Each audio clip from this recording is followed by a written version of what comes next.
పాల్గొని సకల మహాభిష్టలు కూడా నెరవేర్చాలని కోరుకుంటున్నాము. జై వీరబ్రహ్మేంద్ర స్వామి వారికి.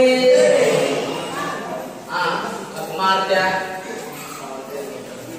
లక్ష్మీ ప్రసన్న గారు, శ్రీనివాసరెడ్డి గారు, జనమ్మ గారు, వెంకట గణేష్ గారు కుటుంబ సమేతంగా ఈరోజు ఆ వీరబ్రహ్మేంద్ర స్వామి వారి ఉదయాన్నే అభిషేక కార్యక్రమం స్వామివారి దర్శించుకొని స్వామివారి ఆశీస్సు పొంది ఉన్నారు.